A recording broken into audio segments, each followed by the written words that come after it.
podcast Parole d'Histoire, une émission consacrée à l'actualité des livres, des débats et de la recherche en histoire. Avant de commencer à parler d'histoire médiévale aujourd'hui, un petit rappel, il reste quelques jours pour commander le livre Guerres oubliées, tiré du podcast qu'on co-anime avec Alexandre Jublin et qui porte sur des conflits au 19e, au 20e siècle, en Angola, en Suisse, au Paraguay, dans la Baltique, méconnus et pourtant très intéressants. Si vous le commandez, vous l'aurez pour les fêtes, pour un beau cadeau avec de l'iconographie inédite, et c'est aussi une très bonne façon de soutenir nos podcasts qui restent totalement indépendants. Aujourd'hui au micro, j'ai le plaisir de retrouver Nicolas Sarzeau. Bonjour. Bonjour. Vous êtes chercheur médiéviste, post-doctorant à Louvain-la-Neuve en Belgique. Vous êtes l'auteur notamment des Suaires du Christ en Occident, paru en 2024 aux éditions du Cerf, également d'un article récent dans les Annales questionnant les régimes de preuves. Et ça tombe bien parce qu'aujourd'hui on va parler de faux, de faussaires, de la question du vrai et du faux et de la distinction plus complexe qu'il n'y paraît. Alors on avait discuté ensemble en 2019 dans l'épisode 77 du podcast, j'invite les gens à aller le réécouter, sur l'enjeu vraiment spécifique du suaire dit de Turin et de sa matérialité, de son statut très ambigu, de fausse relique médiévale en quelque sorte. On pourrait y revenir, mais là on va élargir un petit peu parce qu'il se trouve qu'il y a une actualité multiple du faux et du faux médiéval ou associé au Moyen-Âge. Alors ça passe par quoi ? Qu'est-ce qu'on peut identifier comme thème qui le mettent à l'ordre du jour ? Il y a surtout deux expositions qui se sont ouvertes récemment en octobre aux Archives nationales d'abord sur les faux et les faussaires du Moyen-Âge à nos jours. Alors c'est pas du tout propre au Moyen-Âge, hein. Il y a tout un très beau volet, notamment 19e, 20e, donc qui est une exposition vraiment avec des pièces assez belles et assez incroyables un peu dans tous les domaines. Et puis au musée de Cluny, le Moyen-Âge du 19e siècle, qui donc inclut des copies, des pastiches, des imitations, mais aussi des faux, qui sont assez extraordinaires, des choses assez ébouriffantes, où on a des cartels qui nous disent qu'on ne sait pas si c'est 13e ou 19e. C'est toujours assez réjouissant.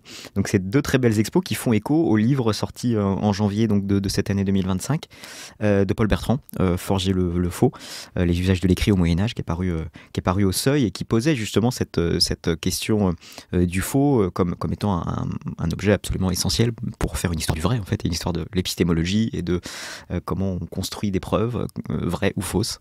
Donc oui, il y a toute une réflexion en ce moment qui est assez riche et réjouissante. Et il y a sans doute d'autres références qu'on n'a pas vues, mais n'hésitez pas à nous en conseiller en commentant l'émission. Le livre de Paul Bertrand, hein, on rappelle, Paul Bertrand, c'est un médiéviste belge tout à fait important et grand spécialiste de la scripturalité médiévale. Son livre Les Écritures ordinaires avait vraiment été un jalon marquant de tous ces travaux qui depuis 20 ans renouvellent l'étude de l'écrit. Et de l'écrit on passe au faux, et c'est pas un hasard, parce que finalement s'il y a du faux, c'est aussi parce qu'on est dans une société médiévale à partir du 11e, 12e surtout, pour laquelle l'écrit prend une place croissante, notamment en tant que preuve, et si l'écrit est une preuve, alors une preuve peut être falsifiée. C'est ça, et en fait c'est le côté vertigineux qui vient, j'allais dire, de la définition même du faux. C'est-à-dire que ce soit un texte ou une image ou un objet ou quoi que ce soit, il est jamais faux en soi. Ce qui est faux, c'est toujours l'identité du document, et donc c'est le fait que le texte soit présenté faussement. Donc d'emblée, la question du faux est tout de suite une question qui est un peu vertigineuse, qui est plutôt la question de comment on regarde les objets, et que évidemment pour qu'il y ait des faux, il faut croire au vrai. Donc là, on peut dire le faux n'engage que ceux qui croient qu'il existe de vrais documents. Et donc l'histoire du faux au Moyen-Âge est l'histoire du moment où précisément on commence à considérer que des documents peuvent faire preuve. Et dès lors, la grande question du travail de Paul Bertrand notamment, c'est ça, c'est que voilà, l'écrit, c'est le moment où on se dit, bah voilà, on va pouvoir produire des documents qui sont vrais, on va mettre en place des techniques, j'allais dire, d'authentification. Ça passera par l'écrit, beaucoup plus qu'avant, où l'oral était plus important.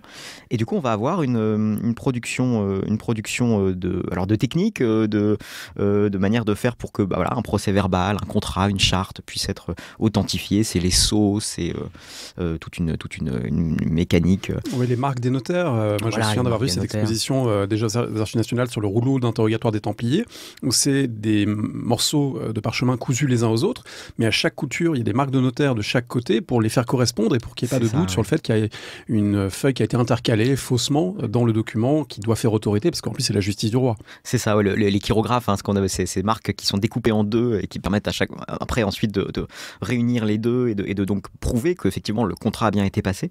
Donc évidemment, dans cette très très riche historiographie, hein, des pratiques de l'écrit, il y a beaucoup d'autres aspects que cette seule question de la preuve, mais évidemment la question de la preuve joue un rôle important. Et oui, l'écrit commence à donner des droits, ça donne des droits aux personnes, ça donne des droits aux institutions. Donc une institution peut avoir besoin d'une charte pour rappeler qu'elle a tel ou tel privilège. Et puis ça donne de la valeur aux objets aussi. Et là, c'est la question plutôt des marques d'atelier, du début de la signature, sur laquelle a travaillé plutôt Charlotte Guichard pour les siècles un peu plus tardifs. Mais... Oui, on peut rappeler Béatrice Frankel aussi, l'histoire d'un signe sur la signature, qui est un grand livre. Alors comme ça donne des droits, si on part peut-être du 19e siècle, parce que c'est un moment d'ébullition, vous l'avez dit, très très intéressant dans le rapport à l'écrit, parce qu'il y a à la fois des centaines d'universitaires, d'érudits qui s'approprient des textes qui pour certains sont les premiers à être découverts et édités, mais du coup comme c'est les premiers d'une certaine manière à faire vraiment ce travail avec beaucoup d'ampleur. Il y avait eu déjà des savants, il y avait eu Mabillon, mais le 19e, c'est quand même le moment de la professionnalisation, la généralisation de ce type de travail érudit sur des chartes et des vieux documents. C'est aussi l'occasion pour un certain nombre de petits malins de faire passer des faux pour des vrais avec plein d'intentions différentes. Alors, dans l'exposition des Archives nationales, il y a par exemple toute cette section sur une affaire scandaleuse des années 1839-1840. Donc, on est sous Louis-Philippe. Louis-Philippe transforme le château de Versailles en grande galerie de l'histoire de France. Et dans cette galerie, on va honorer les familles qui se sont croisées. Or, il y a des gens qui disent, nous, on aimerait bien aussi figurer à Versailles et avoir cet honneur immense. Donc, il y a des petits malins qui leur font des fausses chartes. Oui, alors et puis des fausses chartes très très réussies. Alors, c'est vrai que c'est des pièces assez magnifiques dans l'exposition, puisqu'on a toutes ces fausses chartes qui évoquent des familles qui auraient donc participé à ces croisades et qui s'inscrivent dans toute une histoire du faux généalogique qui est absolument fascinante et qui effectivement date en fait, puisqu'évidemment, dès lors qu'on doit prouver sa noblesse, on a besoin donc de preuves de cette noblesse. Et donc, on fabrique des faux. Et oui, les chartes sont extraordinaires. Alors justement, on voit des chirographes dessus qui sont fabriqués, où on va donc essayer de mettre en place tout un travail. Et il y a aussi des vidéos très intéressantes où on voit les restauratrices qui essayent d'expliquer comment, en regardant de très très près les encres, on peut prouver que telle charte est vraie ou fausse. Mais les chartes sont vraiment assez ébouriffantes. Ouais. Elles sont ébouriffantes et en même temps, ce qui est assez marrant et qui a été à l'époque déjà un indice qui a attiré le soupçon, même si la supercherie n'a pas été découverte immédiatement, c'est qu'elles sont toutes de très petite taille. Parce que, dit le catalogue, en fait, du parchemin médiéval vierge brut, c'est presque impossible à trouver. Donc, du coup, qu'ont fait les faussaires, ils ont récupéré des bouts de parchemin dans sur un chartrier ou un manuscrit sur lequel une page s'arrêtait, puis le bas de la page était resté vierge. On découpe le bas de la page, donc on fait une toute petite charte sur laquelle on serre l'écriture de très très près pour faire comme s'il y avait un diplôme authentique, mais qui fait vraiment 5 cm sur 8. Quoi. Il y a vraiment c'est limite format carte postale, mais c'est censé être une charte médiévale parce que la matière première, le parchemin, est rarissime. Ouais. Oui, c'est effectivement l'un des grands enjeux. On en reparlera peut-être aussi pour les faux médiévaux, ou aussi cette question du papyrus, qui est de quoi la matière des documents anciens pose le même problème. Comment se procurer du papyrus alors qu'on n'en fait plus. Mais c'est aussi un cas qui est intéressant parce qu'il pose la question d'une forme de fascination pour les origines, qui est un peu un grand thème, un grand paradigme, on peut dire, du 19e siècle, dans lequel chacun cherche un peu ses origines. Et c'est vrai que l'un des grands thèmes de l'exposition, et il y a beaucoup d'œuvres qui finalement se rapportent à ça, enfin d'œuvres ou de documents ou de faux documents, c'est que finalement, le faux, on peut le faire pour gagner de l'argent, mais on peut aussi le faire pour le motif qui est de s'inventer une origine. Et là, il y a des choses qui sont assez extraordinaires.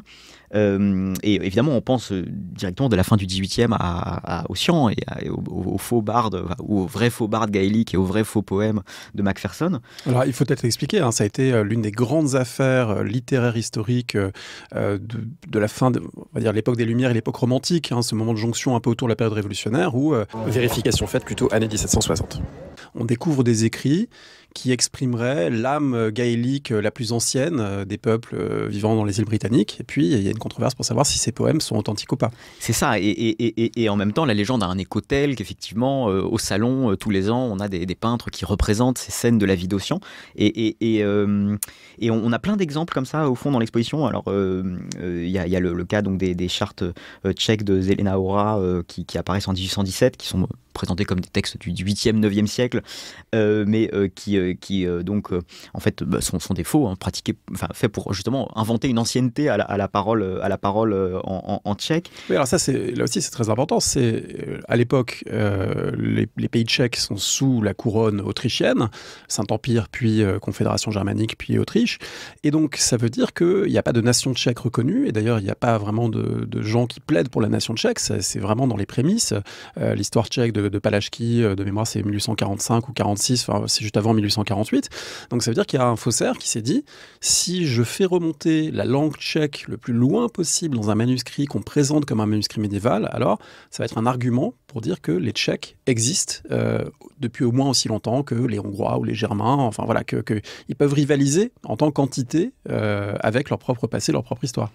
Et c'est ça qui est passionnant avec ces histoires de faux nationalistes, on pourrait dire ça comme ça, c'est qu'on voit ce qu'on appelle aujourd'hui le médiévalisme, qui est un grand thème, se mettre en place précisément avec le besoin de faire preuve, de fabriquer la preuve. Alors il y a des choses qui sont plus légères, alors j'ai beaucoup aimé moi le laisser-passer de Vercingétorix, qui autorise à laisser passer donc un romain, alors c'est un faux qui a été fabriqué par Vrin-Lucas, Denis Vrin-Lucas, qu'il a vendu à un certain Michel Chal qui s'est un peu fait arnaquer, le pauvre, mais c'est une histoire assez amusante où donc il y a un faux Vercingétorix qui est assez peu crédible à tous ceux qui sait lettres verront. Alors on voit tout le vocabulaire du Moyen-Âge qui est réappliqué à l'Antiquité avec une graphie qui serait une graphie antique. Bon, c'est assez amusant. Oui, Vercingétorix qui aurait quand même écrit un laissez-passer en français moderne. C'est ça. Ce qui est quand même pour le 19e, on avait quand même déjà des savants à même de dire que ça marchait pas.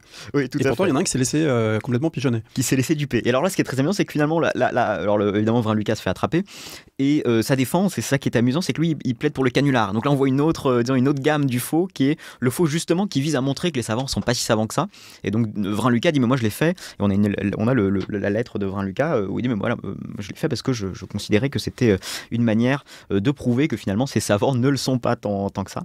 Et il y a aussi l'affaire de Glosel, d'ailleurs, que je trouve assez extraordinaire. Alors là, on est plutôt dans le XXe siècle, 1924, découverte de tablettes qui seraient avec des inscriptions difficiles à lire et qui en fait prouveraient que il y aurait eu une écriture, disons, en Occident et en Gaule, en fait, qu'on aurait déjà eu dès le 4e millénaire, avant même la Mésopotamie, une écriture dans nos contrées. Le néolithique gaulois aurait connu l'écriture avant le cunéiforme et les hiéroglyphes, donc cocorico, on peut revendiquer l'invention de l'écriture. Et évidemment, c'est un faux. Exactement. Et alors, c'est vrai que c'est des objets qui sont magnifiques et qu'on déguste, je dirais, dans l'exposition, mais qui montrent cette importance de la preuve matérielle et parfois des objets qui sont assez bien faits. Et l'histoire de Glosel, ce qui était assez fascinant, c'est que finalement, il y a eu encore toute une controverse jusqu'à assez récemment, parce qu'en fait, on s'est aperçu qu'il y avait un dépôt de vrais objets, alors pas forcément aussi anciens que ça, mais antiques et médiévaux, au milieu desquels avaient été rajoutés des faux. Donc on voit comment tout a tendance à se mélanger dans ces affaires.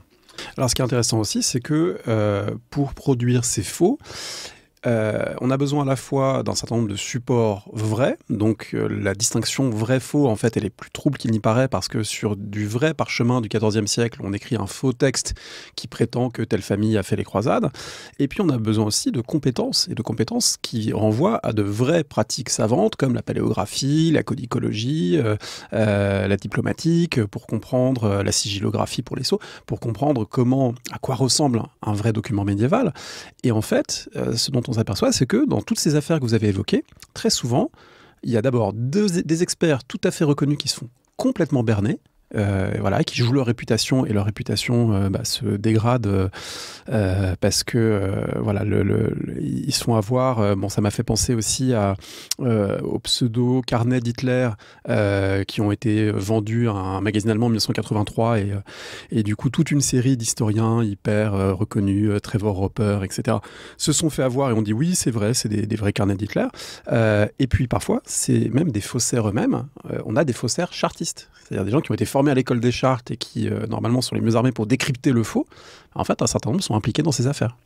Oui, effectivement, le faux peut être fabriqué par le positiviste. C'est ça qui est assez amusant dans cette histoire-là. Mais je dirais même que ça va plus loin. le niveau effectivement de technique qu'il faut pour fabriquer un faux crédible implique que le faussaire est souvent extrêmement fin dans ce qu'il va faire et connaît très très bien, alors pas forcément pour le faux de Vercingétorix, je vous l'accorde, mais pour d'autres faux, connaît vraiment très très bien la matière sur laquelle il écrit. Et donc ça devient une manière effectivement pour des érudits qui n'ont pas forcément beaucoup de moyens de gagner de l'argent, ça peut être une manière de se faire de l'argent. Et là on retrouve aussi le thème du faux en art où on a la même chose, on a des gens qui sont des vrais génies mais qui finalement ne trouvent pas manière à pratiquer leur art pour eux-mêmes et qui donc vont s'adonner au faux. Et ça c'est quelque chose d'assez fabuleux, mais ça remet disons en avant ce parallélisme, je dirais, entre l'histoire du faux et l'histoire du vrai, ou l'histoire de l'expertise. Et donc effectivement l'expert et le faussaire sont un peu présentés comme deux personnages différents dans l'exposition, mais en fait parfois sont un peu la même personne, et on voit comment finalement le fait de faire des faux implique une expertise et produit une expertise en quelque sorte. Et puis on peut ajouter, mais ça c'est pour la petite histoire du métier, que des experts bernais, à l'agrégation d'histoire, on s'en souvient en 2011, puisque les collègues médiévistes qui étaient au jury ont donné à commenter un texte présenté comme un document authentiquement médiéval du début du XVe siècle du Concile de Constance, et ce texte était un pastiche, ou en tout cas une sorte d'exercice de style fait par un chanoine médiéviste du milieu du XXe siècle, Palémon Glorieux. Et ce texte, des centaines de candidats, de candidates ont composé dessus, et ça fait à l'époque, dans la communauté médiéviste en particulier, quand même attachée à des normes d'érudition très élevées, ça a fait jaser, dirons-nous. Oui, et le pastiche est un très bel exemple de ça. Alors c'est moins le thème de l'exposition, mais je pense que c'est un magnifique sujet, puisqu'effectivement quand on fait l'histoire du pastiche, on retrouve toutes ces grandes étapes. On retrouve l'étape 15e, 16e, enfin Erasme, Lorenzo Valla, dont on reparlera peut-être, se retrouve embarqué dans des histoires où, en fait, ça fait partie de l'usage de la rhétorique de réussir à copier le style d'un auteur, et donc évidemment la maîtrise, la maestria technique qu'il faut, disons, pour copier un auteur, pour donner l'impression qu'on a le même style que lui, est quelque chose qui va de pair avec l'humanisme. Et donc on a au XVIe siècle à la fois la mise en place d'une critique textuelle, et cette critique textuelle, elle implique aussi qu'on soit capable de copier et de faire semblant qu'on est tel ou tel auteur, Quintilien, que sais-je. Et ensuite, au 19e, on retrouve évidemment Balzac, puis Proust. Enfin, il y a tout un imaginaire du pastiche qui est un peu le faux joyeux, qui est un faux admis. C'est-à-dire que Palémon Glorieux, par exemple, voilà, il fait pas semblant, enfin, il fait pas croire que c'est vrai. C'est un jeu, mais c'est un jeu érudit qui fait partie de l'apprentissage aussi de l'érudition et de la critique textuelle. Donc, on voit comment le faux devient véritablement une technique de virtuosité, parce que ça peut être vraiment très virtuose de réussir à imiter un grand auteur, et cette virtuosité, elle peut finalement finir par tromper, comme dans ce cas-là où c'est vraiment très malheureux, parce qu'effectivement c'était pas fait pour tromper, mais ça trompe quand même. Alors il y a une affaire qui est hyper intéressante et relativement célèbre, en particulier pour les gens qui ont lu Les Rois maudits de Maurice Druon. C'est l'affaire du procès de Robert d'Artois et du faux produit à cette occasion. Est-ce qu'on peut raconter un petit peu les enjeux, parce que voilà, c'est à la fois un pivot romanesque dans une grande œuvre qu'il a popularisée, avec en plus ensuite des déclinaisons télévisées, mais c'est une affaire réelle. Et une affaire réelle basée sur des documents réels, des documents falsifiés, et puis des conséquences lourdes liées à cela. Est-ce que vous pouvez nous dire un petit peu quels sont ces enjeux ? Oui, alors on est dans cette histoire, disons, du faux, on pourrait dire généalogique, alors c'est peut-être un peu...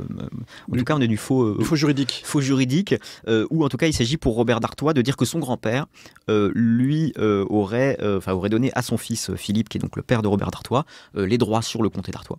Voilà, on est au début du XIVe siècle. On est au début du XIVe siècle, oui, pardon. Alors, Robert d'Artois, c'est un grand noble et même père de France à la fin de sa vie, et il est extraordinairement dépité du fait que sa tante, la gueuse Mahaude, comme lui fait dire Maurice Druon dans les romans, sa tante a reçu en héritage le comté d'Artois, alors qu'il estime que ça aurait dû lui revenir.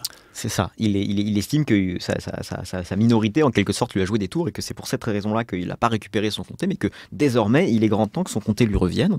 Donc c'est effectivement ce grand bras de fer, disons, entre les deux personnages que dépeint Maurice Druon, mais qui passe effectivement par la question de savoir est-ce que le grand-père aurait voulu lui donner à un tel ou à un tel. Et à un certain moment, Robert se retrouve en possession de documents de son grand-père qui disent mais oui, effectivement, je veux bien donner le comté à mon fils Philippe. Voilà, sachant qu'il a déjà perdu plein de procès du temps de Philippe le Bel. Il a déjà essayé de Exactement. plaider ça. À l'époque, il avait des documents, aucun n'a été jugé crédible, ou en tout cas n'a été suffisant. Et on a toujours tranché en faveur de sa tante. Voilà, il est à chaque fois débouté. Et là, il revient à la charge. Je crois qu'on est en 1328, donc ça, on a changé de dynastie entre-temps. C'est Philippe VI Valois, Ouais. Il est un qui peu est mis en cours. son allié politique. C'est ça. Voilà, donc il se dit, il y a un coup à jouer. C'est ça. Et il arrive avec des documents. Et puis, en décembre 1330, les documents passent devant le Parlement. Et là, le Parlement dit que c'est des faux assez grossiers. Et on accuse une certaine Jeanne de Divion, alors qui en plus rajoute au romanesque, parce que Jeanne de Divion, elle était déjà conseillère, plus ou moins, donc, de Mao d'Artois, qui lui avait joué un mauvais tour, donc elle s'était retournée, maîtresse d'un évêque. Enfin voilà. Voilà, c'est une femme, donc fourberie supposée, évidemment, pour Effectivement. Les clercs de l'époque. Effectivement, et donc elle est, je dirais, la coupable idéale, puisqu'on l'accuse d'avoir fait ces faux. Et on la condamne donc au bûcher en octobre 1331. Robert, lui, s'en sort pas complètement, évidemment, il est banni du royaume, il perd tous ses droits, mais il échappe à cette peine terrible, notamment parce qu'il arrive à dire que il s'est fait berner lui aussi. Et là, on voit effectivement que c'est toujours une solution quand on est face à une affaire de faux. Il vaut peut-être mieux passer pour un imbécile que finir sur le bûcher. Et donc, Robert dit, non, je n'étais pas au courant, j'ai été dupé moi aussi. C'est vraiment cette vilaine Jeanne de Divion qui aurait tout fait et qui m'aurait vendu ces documents en me faisant croire qu'ils étaient vrais. On peut tout à fait, évidemment, penser que Robert était à la manœuvre derrière. Je pense que là, c'est assez dur à déterminer. Mais oui, une affaire de faux très célèbre et qui effectivement en plus a un potentiel romanesque qui a été très bien exploité par Maurice Druon, mais qui intervient dans toute une longue histoire effectivement du faux médiéval et aussi effectivement de la pénalisation du faux, puisqu'on voit que la peine est extrêmement lourde. Oui, parce que c'est pas n'importe quel faux. Ce qu'elle a fait, c'est quand même de placer le sceau de Philippe le Bel sur un faux document. Donc un vrai sceau qui avait été, je sais pas quel est le terme exact, décollé, détaché, dérobé pour être ensuite apposé sur un autre document. Mais en fait, c'est de la lèse-majesté. Exactement. Et là on voit comment, dans cette histoire du faux, notamment médiévale, la question du droit, et de l'histoire du droit, notamment du droit romain, joue un rôle important, puisque ce qu'on appelle le crimen falsi, le crime de faux, dans le droit romain, est très défini. Et donc, quand on redécouvre le code justinien au XIIe siècle, on va redécouvrir le droit romain. À ce moment-là, on va aussi redécouvrir un certain nombre de concepts.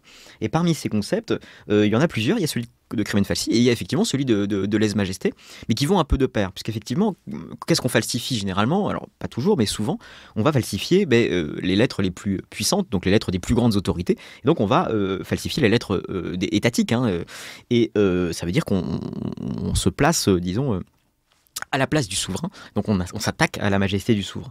Et c'est très grave, donc c'est aussi la question de la fausse monnaie qui est beaucoup traitée dans l'exposition des archives nationales et qui, encore aujourd'hui, est punie quand même de 30 ans d'emprisonnement, ce qui est quand même assez considérable. Et on a, au Moyen-Âge, évidemment, la peine assez terrible d'être ébouillanté vivant si on est faux monnayeur. Mais on voit effectivement que c'est une histoire qui est très très liée à celle du pouvoir. La preuve est une affaire politique. La preuve engage une parole publique, et de fait le faussaire, il est toujours à front renversé de ça, il est toujours en train en quelque sorte de duper, à la fois en imitant la personne royale ici, ou parfois en dupant la personne royale, en présentant au Parlement du roi des faux documents. Il s'attaque à la personne du roi, à son autorité, et on voit comment évidemment la question du faux est toujours une question liée à la question de l'autorité, et au Moyen-Âge de l'auctoritas. Au départ, le mot authentique, il vient de là, il vient d'un document qui a autorité, c'est un document qui est reconnu d'abord par une personne royale, et de fait on touche à quelque chose d'extrêmement grave, ce qui explique pourquoi on a des peines aussi terribles, qui se veulent dissuasives. Donc c'est effectivement un cas assez parlant de cette logique-là. Ouais. Vous avez mentionné cette peine des faussaires ébouillantés suivant l'Église. Pourtant, le faussaire ou le mensonge ne sont pas désignés, sauf erreur, dans les péchés capitaux. Voilà, est-ce qu'il y a des autorités du côté des pères de l'Église ou de l'Écriture elle-même qui impliquent une gravité pour cet acte de faire des faux? tant que ça. Et c'est-à-dire que c'est un peu l'un des choses les plus intéressantes, je trouve, du beau livre de Paul Bertrand, c'est qu'au fond, il revient notamment sur Saint-Augustin, qui explique toutes les bonnes raisons de ne pas dire la vérité. Donc, il y a effectivement des citations de la patristique, chez Tertullien notamment. Alors, la question de l'hérésie amène à une... Voilà, quand on parle d'hérésie, là, subitement, le vrai devient très important, parce qu'il s'agit de désigner le faux. Ouais, on pourrait se dire aussi qu'il y avait toute la période des martyrs chrétiens qui ont dû dissimuler leur foi et que finalement, il peut y avoir des dissimulations acceptables. Exactement. Il y a plein de bonnes raisons pour alors je sais pas si c'est pour mentir, mais en tout cas pour ne pas dire la vérité. Donc le fait de voiler la vérité, pour le dire euphémistiquement, est quelque chose qui est admis et Augustin donne un certain nombre de raisons de faire ça. Et ça explique sans doute pourquoi tout au cours du haut Moyen-Âge, il y a des pratiques de falsification qui sont soutenues par l'Église ou de récits dont finalement on ne sait pas exactement la vérité, mais on va quand même les mettre en avant, qui sont faits parfois même sous serment, par notamment des religieux. Et Paul Bertrand montre très bien que finalement, défendre quelque chose qu'on croit vrai au nom de la foi par des procédés falsificateurs, ce n'est pas considéré comme extrêmement grave. Et là, on voit toute l'inventivité de ces faussaires.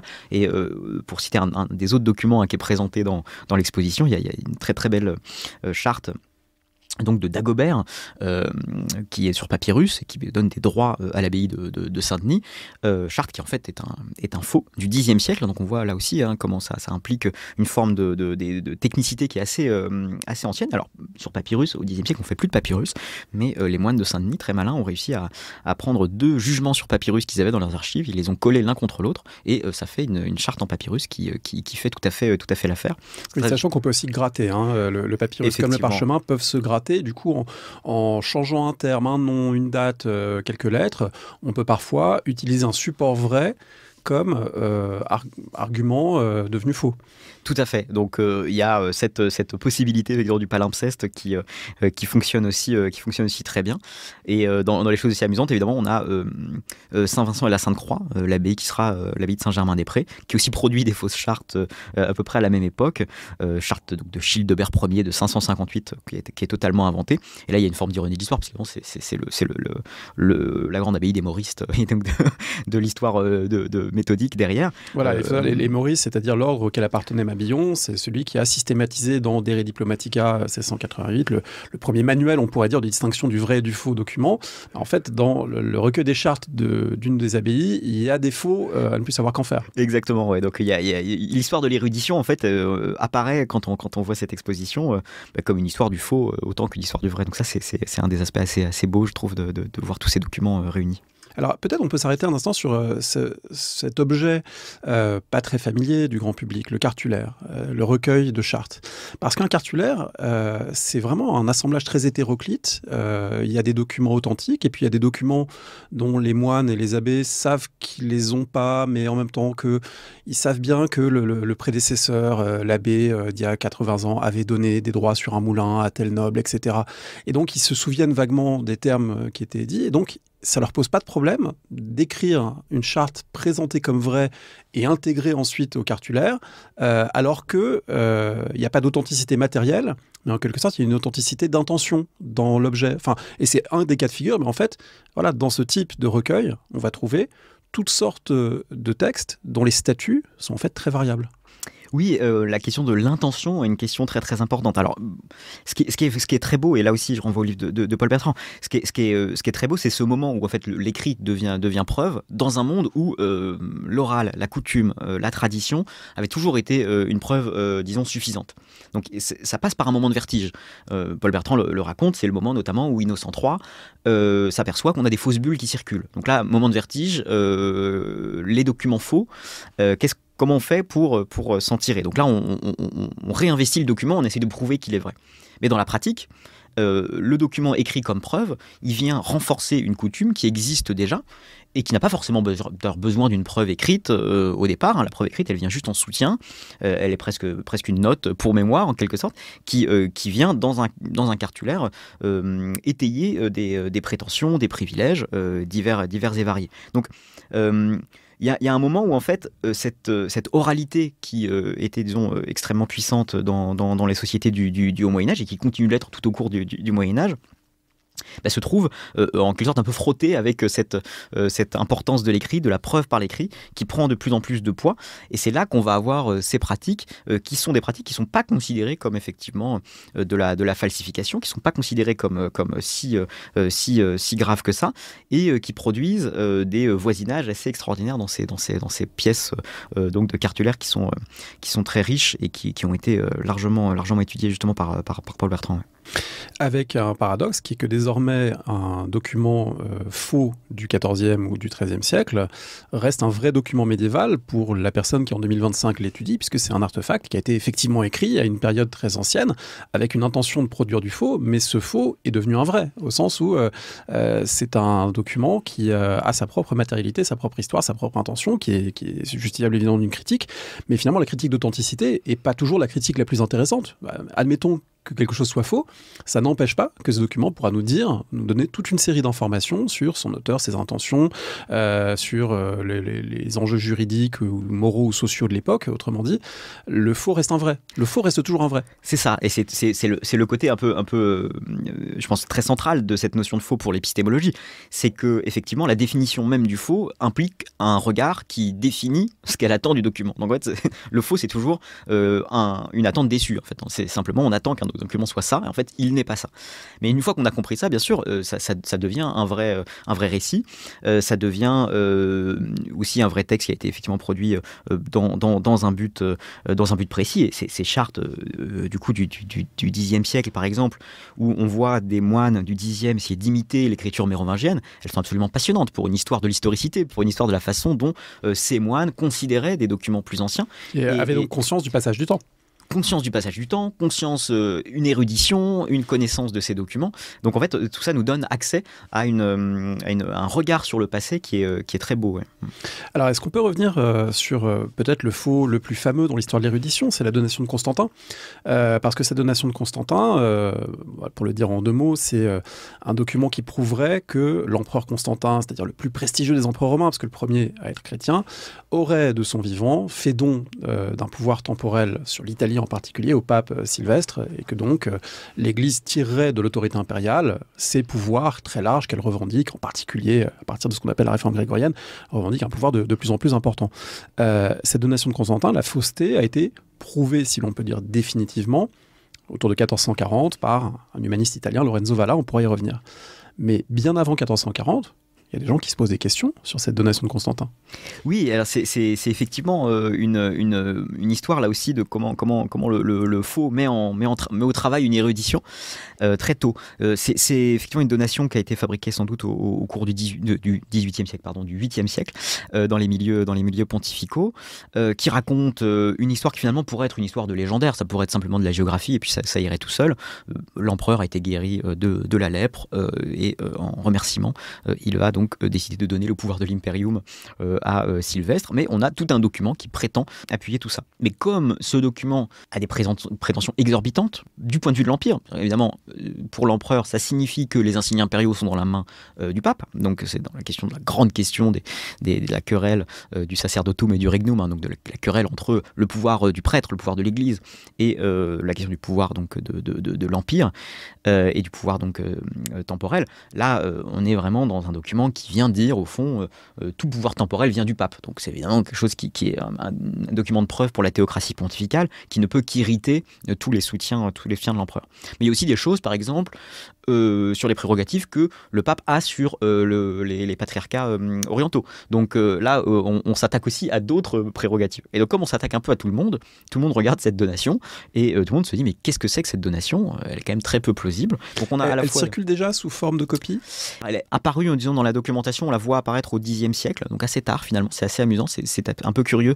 Ceux qui l'ont fabriqué avant s'en sont finalement pas tant servis que ça, en tout cas on ne sait pas exactement comment ils s'en sont servis, mais à partir du Xe, on la voit apparaître, on la voit citée toujours, et surtout elle est copiée dans le décret de Gratien, qui est un énorme volume très très important de droit canon, donc on la met dans le décret de Gratien, et du coup tout le monde tombe sur cette donation dans le décret de Gratien. Et voilà, parce qu'à partir du XIIe et surtout XIIIe, il y a des universitaires en droit à Bologne, à Oxford, à Paris et un peu partout en Europe, donc du coup tout le monde y est confronté en fait. C'est ça, tout le monde, au moment de lire ce décret gratien qui est vraiment disons, la base du droit canon, tout le monde tombe sur cette donation. Et on a plein d'auteurs, notamment donc en Orient, dans le monde grec, qui vont s'attaquer à cette donation, mais aussi effectivement en Occident, Guillaume d'Occam qui remet en question cette charte, Nicolas de Cuse qui fait l'histoire de son absence précisément dans la documentation avant le Xe siècle. Donc on a plusieurs auteurs comme ça qui soulignent que cette charte a peu de chances d'exister. Et Lorenzo Valla arrive, au XVe siècle, et va faire une critique qui sera une critique textuelle. Il va utiliser des outils qui sont des outils de méthode. Il va par exemple montrer que certains mots, alors c'est assez grossier, mais par exemple dans la charte il est question des satrapes de l'empereur. Donc le satrape de l'empereur, ça veut strictement rien dire. Donc Lorenzo Valla dit quand on a un mot comme ça, on voit très très bien que ça ne peut pas être un document authentique du IVe siècle. Mais finalement, effectivement, il arrive à la fin d'une longue tradition, et il va peut-être un petit peu plus aller sur ces outils qui existaient déjà et que Guillaume d'Occam avait déjà mentionné. Mais on voit comment cet exemple permet de raconter toute une histoire de l'expertise, puisqu'effectivement c'est la question de l'expertise sur le texte que revendique Guillaume d'Occam, Nicolas de Cuse, Lorenzo Valla et ensuite Mabillon, etc. Alors qu'est-ce qui distingue Valla des autres? Qu'est-ce qui fait qu'avec Valla ça marche? Est-ce que c'est le contexte qui a changé et peut-être aussi une défiance plus grande envers le pape pour des raisons politiques? Est-ce que c'est les instruments intellectuels qui sont ceux de la proto-renaissance, bientôt de l'imprimerie, qui vont lui donner plus d'ampleur? Ou est-ce que c'est la démonstration interne de Valla, ou tout ça à la fois? Je ne crois pas que ce soit la démonstration interne de Valla. Je pense que c'est vraiment la question de la réception et le fait que dans tout un milieu humaniste dans lequel on a envie d'entendre ça. Et Lorenzo Valla, il est très intéressant parce que c'est un personnage qui véritablement s'attaque au latin médiéval. C'est quelqu'un qui revendique, qui affirme que le latin a perdu toute sa dignité depuis le 5e siècle. Donc il explique très très bien que Saint Augustin, c'est encore un auteur qui écrit du bon latin, puis qu'ensuite là ça devient n'importe quoi à cause des barbares qui ont envahi l'Europe. Bon. Donc il a vraiment ce récit-là, et lui, il veut vraiment revenir à un latin qui est un latin châtié. Il fait partie de ces gens qui vont faire dialoguer des autorités anciennes en pastichant en quelque sorte le style classique. Donc dans ce milieu-là, s'attaquer à la donation de Constantin, c'est aussi en quelque sorte s'attaquer à ce Moyen-Âge qui est l'époque du faux, en quelque sorte, qui devient l'époque où on fait mal, on copie mal le latin, où on raconte mal, le latin, et où on fait des fausses histoires qui sont des faux grossiers. Donc on montre en quelque sorte sa supériorité sur cette époque-là en expliquant que la charte, elle est bien sûr fausse et que c'est absurde de parler d'un satrape dans l'Antiquité. Donc je pense que c'est plutôt ce milieu humaniste qui résonne de ça, et aussi cette culture du retour à l'antique qui implique de regarder la culture médiévale comme une culture, comme on peut dire, déficiente, corrompue. Voilà. Corrompue, un latin corrompu, une culture classique corrompue, déficient, effectivement. On a beaucoup parlé de faux textuels. Est-ce qu'on peut évoquer la question des faux objets, et en particulier des fausses reliques, qui vous a beaucoup intéressé, évidemment, en ayant travaillé sur les suaires, et en particulier sur le suaire de Liray / Turin, pour lequel il y a eu du nouveau. Vous allez peut-être nous en dire un mot, des nouvelles sources mises au jour. On discute de la question des fausses reliques dès le Moyen-Âge. Oui, effectivement, la question des fausses reliques est une question extrêmement intéressante, puisque le faux, c'est ce qu'on peut croire à tort pour vrai. L'histoire du faux, c'est l'histoire des objets qu'on considère authentiques, qu'on considère vrais, et qu'on recherche comme étant vrais. Donc la relique, elle apparaît comme ça, a priori, intuitivement, comme l'objet authentique par excellence, comme l'objet dont on doit prouver qu'il est bien ce qu'il prétend être, à savoir le reste de tel ou tel saint, l'objet qui aurait appartenu au Christ ou à la Vierge. Mais finalement, ce qui est un peu troublant, c'est qu'on voit que finalement la question n'est pas si importante que ça pendant de longs siècles du Moyen-Âge, lors desquels on va avoir à la fois une dévotion très intense à des objets dont finalement on ne cherche pas nécessairement à prouver par A plus B l'authenticité. On a, de nouvelles formules qui permettent de dire, comme on croit pieusement, c'est la relique d'un tel, de mémoire d'homme, on a toujours dit que c'était la relique. La réputation est plus importante que la preuve. Exactement. Et donc, et puis aussi les miracles que font ces reliques qui, approuvent en quelque sorte toute une tradition. Donc ici on rentre dans la question un peu de la géographie de la croyance au Moyen-Âge, qui est une question passionnante sur laquelle revient Paul Bertrand. Il reprend notamment l'échelle, on peut dire, un peu de Cicéron entre la fabula, qui est le récit, disons, légendaire, l'argumentum et l'historia. Donc l'historia serait vraie, la fabula serait fausse, et l'argumentum, on est entre les deux. Ça revient aussi à ce que Alain Bourreau proposait entre, disons, le révélé, ce qui vient de la Bible, de l'autre côté l'allégué, ce qui est invérifiable, et la zone entre les deux, qui est la zone de l'authentifié, de ce qu'on arrive à démontrer comme étant authentique. Et au fond, les reliques, elles sont clairement plutôt du côté de l'allégué au départ. C'est-à-dire que la relique, c'est quelque chose qui est difficilement vérifiable. Quand on dit de mémoire d'homme, on a toujours dit que cette relique était là et qu'elle était authentique, on dit que ce n'est pas vérifiable, mais qu'elle fait des miracles, que nos prédécesseurs croyaient qu'elle était vraie, et donc il n'y a pas de raison de la remettre en question. Et cela généralement suffit, et s'il faut, on peut toujours rajouter un petit miracle, une petite vision, et Paul Bertrand raconte le cas assez fabuleux des 11 000 Vierges, donc un cimetière, disons, de la fin de l'Antiquité, qui est où on va exhumer tout un tas de corps avec des plaques qui indiquent le nom notamment d'une certaine Ursule, et on affirme qu'il s'agit de martyrs qui ont souffert donc leur passion, qui étaient 11 000, qui ont toutes été donc les compagnes de Sainte Ursule. Et pour prouver ça, les documents écrits que sont les plaques, ça ne suffit pas forcément. On va faire appel à une voyante, on pourrait dire aujourd'hui, une visionnaire en tout cas, qui est Elisabeth de Schönau, et on la fait venir et on lui dit voilà, toi, est-ce que tu peux nous dire de quoi il s'agit? Et donc voilà, là, on a tout un récit qui se met en place et qui est prouvé par la vision. Donc on voit que la question des régimes de vérité et des régimes de preuve, elle articule un certain nombre de preuves qui sont différentes. C'est-à-dire que l'écrit a une importance, mais on a aussi le miracle, la vision, le légendaire, la tradition. Donc on voit comment tous ces différents éléments de preuve se combinent autour de la relique. Et l'angle qui est le nôtre aujourd'hui, qui est celui de la matérialité vraie ou fausse, est l'un des angles, mais parfois il est totalement absent. Ça, c'est assez frappant. Dans certains cas, on se fiche complètement de la matérialité de l'objet qui n'est jamais mentionné. Et parfois il est présent, mais finalement pas si grave. La grande question, en fait, c'est souvent la question du faux nom et de la fausse intention. En fait, on revient à cette question de l'intention qui est finalement très très importante. C'est-à-dire, quelle est l'intention? L'intention du dévot qui prie devant une relique, elle est pieuse. Si la relique est fausse, le dévot il y est pour rien. Et donc là, si on lit par exemple Guibert de Nogent, ça sera une actualité aussi sans doute dans quelques mois, j'espère, quand Mathieu Radjosson aura publié, est en train de finir une traduction de ce traité des reliques de Guibert de Nogent, qui est un texte assez extraordinaire. Guibert de Nogent, il dit voilà, si jamais vous faites une faute de latin quand vous priez et que vous dites Seigneur abandonne-moi, donc absit adsit, donc si vous vous trompez sur une consonne qui fait que vous dites au Seigneur de vous abandonner au lieu de vous aider, en gros, Dieu il est pas bête, c'est pas un amateur de grammaire qui se dit bon il veut que je l'abandonne. Non, oui, sachant que ça devait arriver quand même assez régulièrement pour les noms lettrés et clairs du Moyen-Âge central. Tout à fait, mais c'est aussi pour ça que c'est important, c'est qu'au fond on est dans une culture qui considère que finalement l'intention du cœur est plus importante et qu'elle est lisible par Dieu, donc finalement celui qui prie devant une fausse relique peut obtenir un miracle. Et là il se produit quelque chose de très intéressant, c'est que la fausse relique est efficace. Et on a chez Guibert de Nogent la question du faux nom. Alors il raconte une histoire qui est assez extraordinaire, qui est l'histoire de l'évêque Exupère, donc du saint-évêque Exupère, qu'un de ses successeurs veut voir comme relique dans son église, et pour ça il va demander à quelqu'un qui lui fournit en fait le corps d'un paysan qui s'appelle aussi Exupère et qui jure, qui prête serment en disant alors moi je peux pas me prononcer sur la sainteté, mais en tout cas c'est bien Exupère que je vous donne.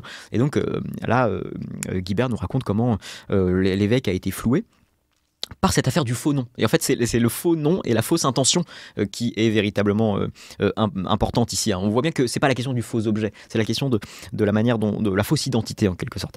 Et un autre cas que j'aime beaucoup, c'est le cas de Léotard dans le Guide du pèlerin de Compostelle. Donc le Guide du pèlerin de Compostelle raconte comment les pèlerins vont pouvoir aller en Limousin, tomber sur Saint-Léonard. Attention, ne vous trompez pas, il y a aussi un Léotard. Bon, là on est dans la Nièvre. Et ce Léotard, il s'agit en fait de quelqu'un qui est à peine saint, qui a été mis là, et ils ont juste joué sur les mots et sur le Léotard pour faire croire, comme Léonard fonctionne très très bien, qu'il s'agissait d'un saint très important.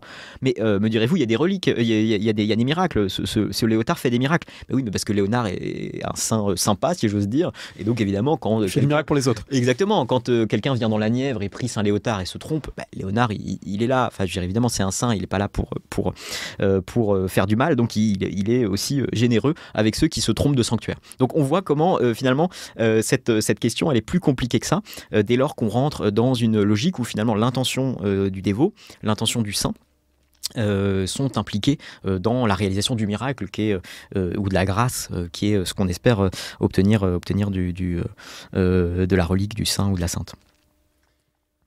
Alors en parlant de reliques dont la provenance est incertaine ou discutée, il faut quand même faire un petit détour par le suaire de Liray, le suaire de Turin. On en a parlé longuement à ce micro, vous avez travaillé dessus, vous en avez peut-être assez.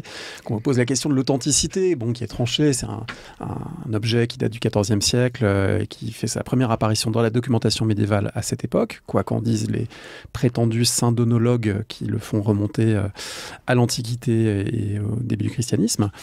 Qu'est-ce qui est apparu récemment qui vient étoffer un peu le dossier, entre guillemets le dossier du faux, même si l'argumentation ne consiste pas à dire c'est un faux, à brandir le thème du faux, mais en tout cas à dire que c'est un objet qu'il faut mettre dans son contexte 14e. Oui, c'est un travail d'édition mené par Béatrice de Laurenti et Alain Bourreau, qui travaille sur un personnage tout à fait fascinant du XIVe siècle, qui est Nicole Orem, qui est donc un maître S.Art et théologie de la faculté de Paris, boursier de la Sorbonne, donc sans doute d'assez basse extraction, qui finit évêque de Lisieux, qui a été conseiller du roi, un personnage passionnant, qui, parmi ses différents combats, alors c'est à la fois un mathématicien, c'est quelqu'un qui travaille sur plein de choses différentes, un peu aussi travaille sur l'économie, il pose plein de questions. Mais il est en particulier en lutte contre l'essor de la démonologie, qui est la grande affaire du XIVe siècle, où on commence à dire que ce qui auparavant était considéré comme une superstition devient une hérésie, et donc les gens qui font appel aux démons doivent donc être considérés comme hérétiques. Et ça passe par l'idée très souvent que finalement, oui, on peut appeler les démons. Donc il y a une forme d'efficace de la démonologie. Et lui, il n'y croit pas ça. Lui, il pense que la démonologie, c'est quelque chose qui n'existe pas. Il essaye d'expliquer pourquoi on a tant de témoignages de démonologie et pourquoi, malgré tout, d'après lui, cette démonologie, ça n'est pas possible. Alors il y a tout un argumentaire théologique. On retrouve au fond toute cette, disons... échelle des autorités. D'abord, on a le fait que, certes, dans la Bible, Dieu s'en prend à des démons, donc les démons existent, ça, il n'y a pas de doute. Par contre, Aristote, qui est une autre grande autorité de l'université médiévale, lui, ne parle pas des démons, donc le rôle des démons sur Terre du coup en devient un peu discutable, et ensuite alors il y a un raisonnement, est-ce que vraiment Dieu peut faire le mal, donc est-ce que le pouvoir des démons peut être possible dans cette logique-là, et puis il y a la question du témoignage, c'est-à-dire finalement il y a plein de gens qui disent qu'ils ont vu ou qu'ils ont entendu dire qu'un démon avait fait quelque chose, mais est-ce que c'est vrai? Et là, il remet en question les témoignages d'une manière extrêmement riche. Il va souligner que les gens racontent souvent des on-dit et que au fond ça ne peut pas vraiment avoir de valeur. Il va souligner que parfois on arrache ça sous la torture, donc il y a un passage qui est assez moderne dans lequel il dit finalement oui, là pour le coup on est dans le cadre du notariat et de la preuve écrite, mais néanmoins ça c'est un peu douteux parce qu'on sait qu'on peut faire dire tout et n'importe quoi à quelqu'un qui est sous la torture. Et puis, le clergé, certes, soutient que ce type de miracle ou d'action démoniaque arrive et sont succédés d'un miracle, mais est-ce qu'on peut faire confiance au clergé? Et il dit, mais non, on sait que le clergé ment. Et donc, le clergé ment régulièrement. Et il dit, voilà, on l'a bien vu dans le cas de l'église de Champagne, où on a affirmé qu'on détenait le suaire du Christ, et dans tous les autres cas de forgerie qui ont été créés. Donc, cette petite phrase, il meurt en 1382, donc on est en fait une dizaine d'années avant les sources qu'on connaissait déjà sur le suaire de Turin, devient le document le plus ancien qui parle du suaire et le présente comme un cas de faux absolument clair et net. Alors la question qui s'est posée, c'est de savoir est-ce que Nicole Orem, comment Nicole Orem a appris l'histoire? On a l'impression qu'il en parle comme quelque chose de très connu, donc on a l'impression qu'il y a eu un certain retentissement. La formule qui est employée par Nicole Orem est intéressante puisqu'il parle de l'expérience, il dit qu'on en a fait l'expérience, et ce « on » est un peu un « on » ambigu, c'est-à-dire c'est pas tout à fait clair si lui-même a fait l'expérience ou si c'est une expérience collective que tout le monde a fait parce que l'affaire a eu un grand retentissement. Mais on revient du coup au document de 1389-1390, qui est un document d'une controverse, dans lequel l'objet est présenté aux fidèles alors que l'évêque n'est pas d'accord, et l'évêque écrit au pape en disant non, on ne peut pas montrer cet objet-là, puisque mon prédécesseur, quand l'objet est apparu vers 1355, a fait une enquête, et son enquête a pu démontrer que l'objet était un faux. Et ce qui est très intéressant, c'est que dans l'enquête qui est décrite par cet évêque de Troyes qui s'appelle Pierre d'Arcy et qui renvoie à l'enquête d'Henri de Poitiers qui est son prédécesseur. Henri de Poitiers, le premier réflexe qu'il a, c'est de faire appel à des théologiens et hommes sages. Et là, on voit quelque chose de très intéressant, c'est l'expert qui rentre en scène. Alors, Andrea Nicolotti, qui est un grand spécialiste italien du Suaire, propose de l'hypothèse selon laquelle Nicole Rem aurait été un de ces experts, ce qui est tout à fait possible, et la façon dont Nicole Rem parle dans cet extrait pourrait coller avec ça. C'est assez dur à affirmer, et ça restera sans doute une question ouverte, mais ce qui est très intéressant, c'est qu'au fond, on voit le rôle de l'expert. Et on voit qu'on est dans ce 14e où finalement la question de l'expertise, la question de qui peut discriminer le vrai du faux est une question centrale. Pierre d'Arcy fait appel à un expert, le Suaire reste exposé mais en tant que simple image, pas en tant que relique.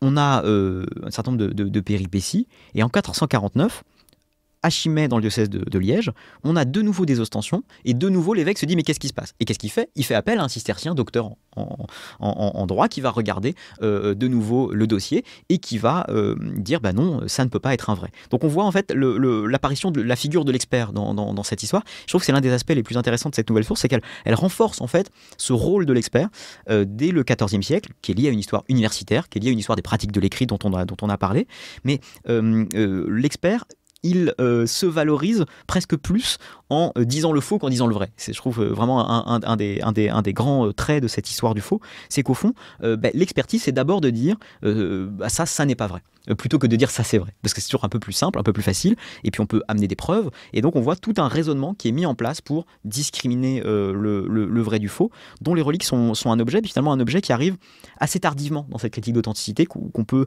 voir apparaître un peu dans la même chronologie que celle que décrit Paul Bertrand, plutôt 12e, 13e, 14e, lié aux universités, lié aux chartes, lié à toute cette histoire-là, le besoin de dire ceci est vrai, ceci est faux, en faisant appel aux outils du droit romain, aux outils de la critique textuelle, etc. etc.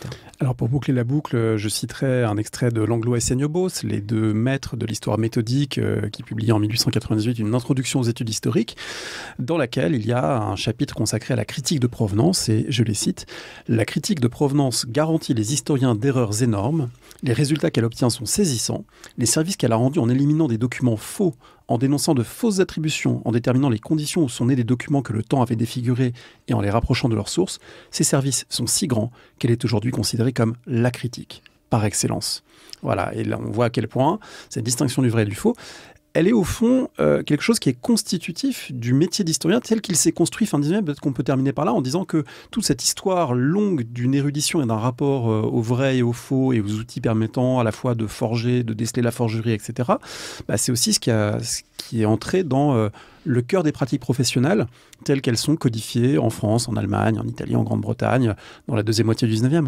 Tout à fait, et la grande affaire au fond de l'étape suivante qui est celle de Marc Bloch, c'est justement de critiquer ce démon des origines et d'essayer d'enjamber cette critique. Voilà, sans y renoncer. Il faut bien préciser que les acquis des méthodiques permettent à Marc Bloch de poser d'autres questions que la simple question de est-ce vrai, est-ce faux, est-ce que c'est la bonne date, est-ce que les documents sont dans le bon ordre. Une fois que ce travail a été fait et bien fait, on peut dépasser ce stade-là des manœuvres de l'érudition, comme il dit dans un de ses textes, pour arriver à des questions interprétatives plus profondes. Et tout à fait, et c'est là où on voit ce jeu entre finalement une sorte de premier et de second degré que la position du faussaire, et c'est aussi ce qu'elle a de fascinant, met en jeu. Le premier degré de l'expert, qui est vraiment de déterminer le vrai du faux, et le second degré qui est celui à la fois de l'interprète de ces documents, et puis celui du faussaire qui au fait lui-même en quelque sorte réinterprète une vérité possible, une vérité alternative qu'il invente, et dont on voit bien dans l'exposition que finalement oui, elle va complètement de pair avec la critique au 19e siècle, où au fond ce plaisir technique, presque on pourrait dire de la geekerie, on dirait aujourd'hui, si je peux me permettre, voilà, c'est des geeks en fond, ces faussaires, ils aiment tellement la matière qu'ils trouvent qu'il n'y a rien de plus beau à faire que d'inventer des chartes médiévales. Donc ce côté très réjouissant au fond aussi du faux, je pense qu'effectivement il ne faut pas le l'opposer frontalement au positivisme. En fait, il en est peut-être effectivement une facette. Ouais. Qu'est-ce qu'on peut lire si on veut prolonger un petit peu nos discussions ? Alors, je conseille le catalogue de l'exposition des Archives nationales qui est vraiment très très réjouissant, très ludique. En plus, dans sa construction visuelle, il joue le jeu justement un peu du sensationnalisme avec une sorte de faux journal qui met en avant des affaires et les documents sont très bien présentés. Qu'est-ce qu'on pourrait lire d'autre ? On n'a pas beaucoup parlé des œuvres d'art et la question du faux en art, évidemment, est une question très très importante et très intéressante. Donc je conseillerais bien, alors c'est en anglais, mais le livre de Thierry Lenain, Art Forgery, qui est sorti en 2011, qui est un très, très beau livre, très intéressant, et qui montre au fond le même mécanisme, qui est que le faux en art apparaît à la Renaissance. Et pourquoi il apparaît à la Renaissance ? Parce qu'on commence à considérer que certaines œuvres seraient vraies. Donc au fond, comment l'apparition du vrai crée l'apparition du faux ? Une image médiévale n'est jamais vraie, puisque c'est toujours un artiste, un imagier plutôt d'ailleurs qu'un artiste, qui fabrique une image, une représentation, qui est une représentation imparfaite, une mauvaise copie de la création. Enfin, on a tout ce vocabulaire de la dépréciation de l'image faite de main d'homme, qui veut dire que finalement, une image faite de main d'homme, c'est jamais une vraie image. Mais une image faite de main d'artiste, à la Renaissance, ça devient un vrai. Et donc, puisque le vrai apparaît, le faux apparaît. Donc là, il y a quelque chose de très beau dans le livre de Thierry Lenain. Et puis, du côté plutôt, effectivement, des choses réjouissantes et très belles formellement, il y a SNML, donc autour d'Alexandre Lemonnier, à propos d'un faux Galilée. Donc c'est un très très beau livre chez Zone Sensible, absolument extraordinaire, où on a tout un travail sur des faux manuscrits de Galilée, un faux autographe de Galilée qui a été fabriqué au début du 21e siècle, qui a été découvert récemment. Donc on a toute une équipe qui travaille autour de ce cas d'espèce qui met encore en jeu tous ces éléments, hein, l'érudition, l'histoire des savoirs et l'histoire aussi d'une sorte de virtuosité technique qui aide de duper l'expert. On mettra toutes les références sur le site Parole d'Histoire, et comme j'entends déjà les antiquisants qui protesteraient en disant qu'ils ont aussi des faux, et des faux tout à fait majeurs et célèbres, moi je conseillerais le livre de Luciano Canfora, qui est un auteur très important, qui a réfléchi à la notion de copie, d'auteur, de qu'est-ce qu'un auteur au fond dans les périodes pré-modernes, et il a notamment écrit La fabuleuse histoire du faux papyrus d'Artémidore, qui est une réflexion sur un faussaire grec du 19e qui a fait passer un papyrus pour un vrai, et toute l'enquête pour le débusquer. C'est très très intéressant évidemment. Merci beaucoup Nicolas Sarzeau. Merci.